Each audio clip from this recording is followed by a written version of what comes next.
Hello, everyone. Welcome back to another episode of Behind the Bookbind.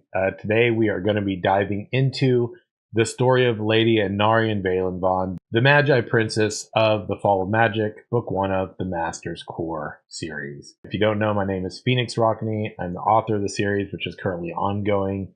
And in these episodes, I'm hoping to give you a little bit of extra insight and information about the characters in the book, some of the elements of the world, things like that. But with that being said, I'm trying really hard not to do any discussions that might potentially be spoilers for people. I don't think I'm going to be as concerned about that long term down the road, but at least for these earlier episodes related to book one, I don't really want to do too much of that if I can possibly avoid it. So anyway, moving on to Anaryen. She isn't your typical princess. Her nobility is bound to her fierce devotion to the gods, and her heart is set on serving all of the people who've suffered under the shadow of the Dark Master. So who is Anaryen? In the Fall of Magic, power takes many forms, and the Knights of the Phoenix, who we learn a lot about, they wield flame. They have phoenixes that serve with some of the knights, not all. Usually they're the higher echelon of Knights of the Phoenix. They've gotten to the point where a phoenix has chosen them. But the Aurodites are the human order, whereas the Knights of the Phoenix are the elven order of warriors. Now, the Aurodites, being the human Magi order, they wield the elements themselves. Anaryen is more than royalty by birth. She is a spellcaster's mastery of magic, sets her apart even among her own people, and even among the Aurodite order themselves. As a result, she is the understudy of Etrius Evanon, who is the leader of the Aurodite order at this point in time. She is a very fierce spirit, is unyielding in will. She naturally takes command, and when she speaks, other people listen. She's meant to be a pivotal figure in the series, and that's why the book opens up. When you read the prologue, it opens up through her perspective, through her eyes. It is her viewpoint when we first glimpse the world of Auro and the enemy. Her choices not only shape the fate of her people, but the balance of magic itself. She's also one of the few people on the planet capable of wielding divine magic.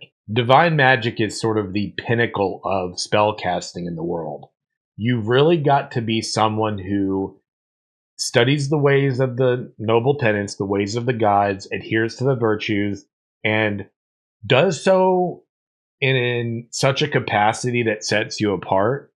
When I created Anaryen, I wanted to capture the essence of a princess who was no passive heir to her kingdom of Edin Throvon. I wanted her to be someone that not only wielded the arcane, but was fury wrapped in grace, and a spellcaster whose magical power rivaled her actual crown or birthright.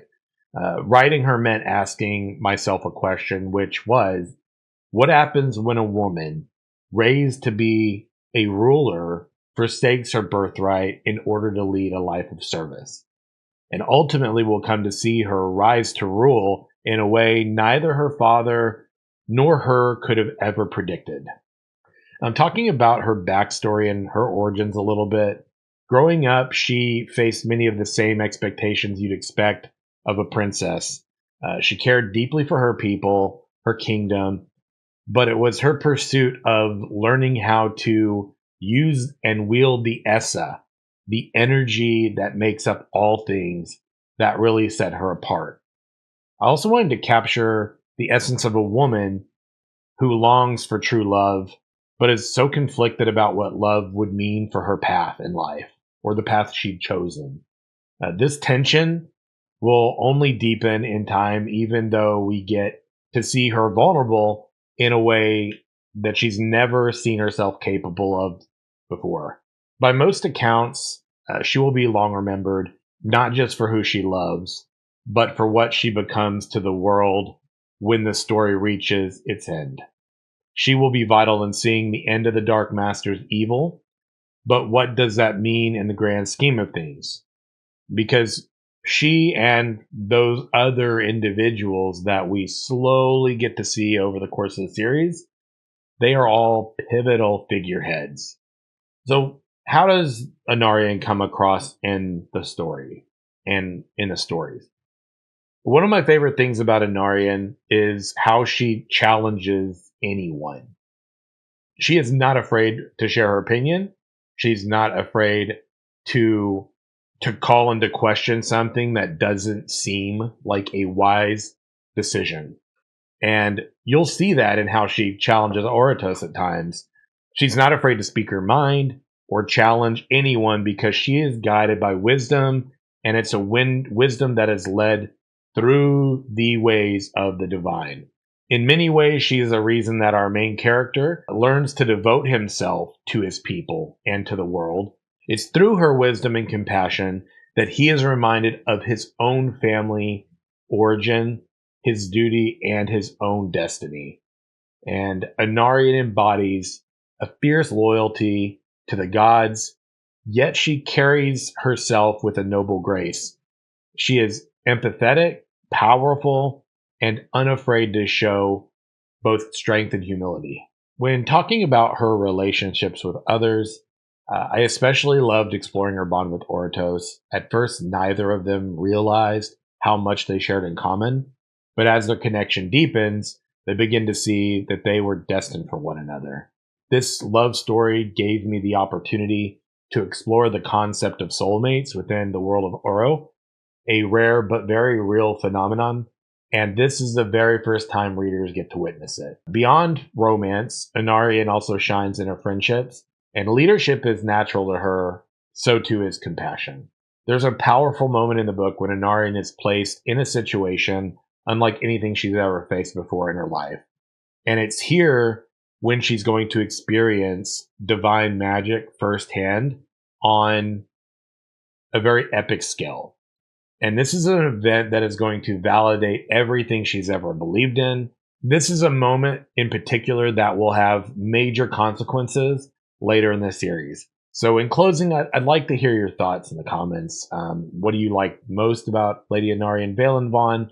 What questions about her are you still curious about? In the next episode of Behind the Bookbind, we'll be talking about the Dark Prince, Josias, and he truly is a character that is far more than just an antagonist to serve the purpose of a bad guy. He carries a very deep secret that only the readers will actually uncover by the end of the book. In fact, our heroes don't know about this at the end. And it's something that I just really enjoyed being able to showcase in a chapter I devoted specifically to him.